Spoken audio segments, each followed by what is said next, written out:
मध्य प्रदेश विधानसभा चुनाव को लेकर भाजपा और कांग्रेस दोनों ही पार्टियां जोरों शोरों से लग चुकी है। भाजपा ने उम्मीदवारों की सूची भी जारी कर दी है, तो वहीं कांग्रेस अगले कुछ दिनों में प्रत्याशियों की ऐलान कर देगी। इस बीच बसपा और गोंडवाना गणतंत्र पार्टी के एक ऐलान ने दोनों पार्टियों की धड़कनें बढ़ा दी है। विधानसभा चुनाव 2023 में दोनों पार्टियां एक साथ चुनाव के मैदान पर उतरते हुए नजर आएगी।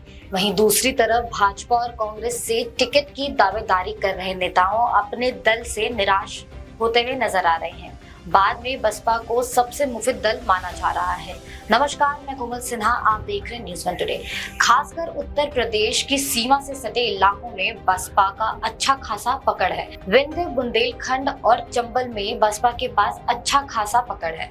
वहीं बसपा 178 सीटों पर, गोंगपा 52 सीटों पर अपने उम्मीदवार उतारेंगे, जो बीजेपी और कांग्रेस को टक्कर देगी। दोनों ही दलों में ग्वालियर, चंबल की सभी सीटें बीएसपी के पास रखने पर सहमति बनी है। इसके साथ ही विंध्य क्षेत्र, बुंदेलखंड की अधिकांश सीटों पर बीएसपी को चुनाव लड़ने के लिए गंगोपा ने सहमति दी है। इसके अलावा बसपा ने छत्तीसगढ़ विधानसभा चुनाव के लिए गंगोपा से गठबंधन किया है। छत्तीसगढ़ की 90 सीटों में से 41% सीटों पर गंगोपा चुनाव लड़ेंगे, यानी 53 सीटों पर बसपा और 37 सीटों पर गोंडपा अपने उम्मीदवार उतार सकते हैं।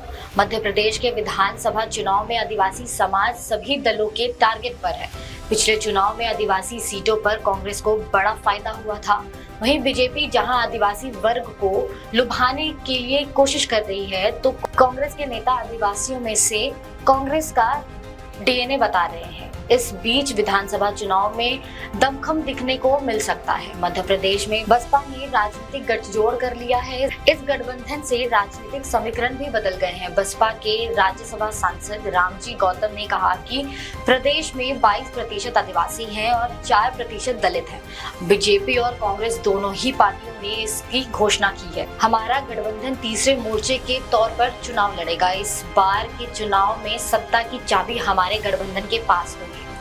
राजनीतिक जानकारों का कहना है कि 1991 में गणगोपा भविष्य की ओर देख रहे हैं कि 2003 के विधानसभा चुनाव में इससे जबरदस्त क्षमता दिखाई दी थी, लेकिन 2008 और 2013 में ये व्यक्तिगत नेताओं के पलायन और समझौता से ग्रसित थी। 2018 के चुनाव में उनसे समाजवादी पार्टी के साथ गठबंधन किया था। बड़ी संख्या में आदिवासी आबादी वाले राज्य में इसे अब आदिवासियों की पार्टी नहीं माना जाता, लेकिन अपना अस्तित्व बचाने के लिए ये पार्टी चुनावी मैदान पर नजर आएगी।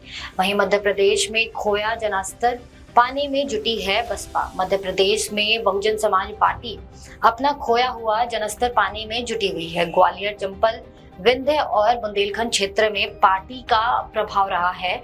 हाल के वर्षों में बसपा का अपना कोर वोट बैंक छिटका हुआ नजर आ रहा है। वहीं वोट बैंक इन क्षेत्रों में कभी कांग्रेस तो कभी बीजेपी की जीत का कारण बनता हुआ नजर आ रहा था। 2018 के चुनाव में ग्वालियर, चंबल क्षेत्र में बसपा के परंपरागत दलित वोट बैंक का झुकाव कांग्रेस की तरफ हुआ था।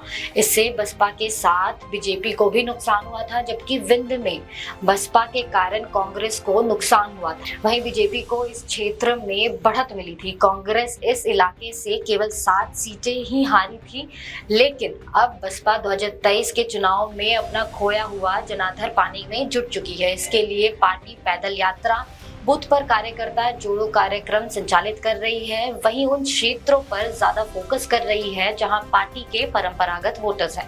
बसपा को अभी तक अधिकतम 8.72% मत 2008 के विधानसभा चुनाव में मिले थे। पिछले चुनाव में 5.1% वोट मिले थे और 2 प्रत्याशी जीते भी थे। हालांकि इसमें से एक संजीव सिंह बीजेपी को समर्थन दे रहे थे।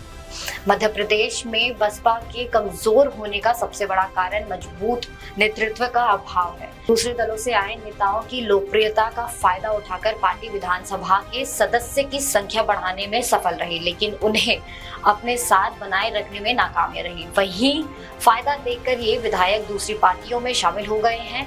पार्टी नेतृत्व की भी इसमें अहम भूमिका रही है। चुनाव जीतने के बाद बीजेपी और कांग्रेस से अलग रहने वाले बजाय पार्टी नेतृत्व उन्हीं को अपना समर्थन दे रहा है, लेकिन बसपा एमपी में कभी अपना स्वतंत्र अस्तित्व नहीं बना पाई। वहीं मध्य प्रदेश में करीबन 22% आदिवासी समुदाय है, 17% दलित आबादी है। राज्य के विधानसभा की कुल सीटें 230 है, इनमें से 47 सीटें अनुसूचित जनजाति और 35 सीटें अनुसूचित जाति के लिए आरक्षित है।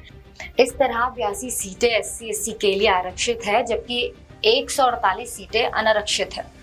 बहुजन समाज पार्टी के मध्य प्रदेश में एक पदाधिकारी का कहना है कि 2022 में यूपी में मिली हार के बाद बसपा नेतृत्व मध्य प्रदेश में पहले के मुकाबले थोड़ा एक्टिव नजर आ रही है। पहली बार स्थानीय निकाय चुनाव में पार्टी ने बड़ी संख्या में अपने उम्मीदवार उतारे, लेकिन पार्टी को ज्यादा कामयाबी नहीं मिली। विधानसभा चुनाव के लिए पार्टी ग्वालियर, चंबल, विंध्य और बुंदेलखंड क्षेत्र में ताकत बढ़ाने की रणनीति पर कामयाब रही है। फिलहाल इस वीडियो में इतना ही। आपकी क्या राय है हमें कमेंट सेक्शन में जरूर बताएं और ऐसी ही तमाम जानकारी के लिए हमारा चैनल न्यूज़ 1 टुडे जरूर सब्सक्राइब करें।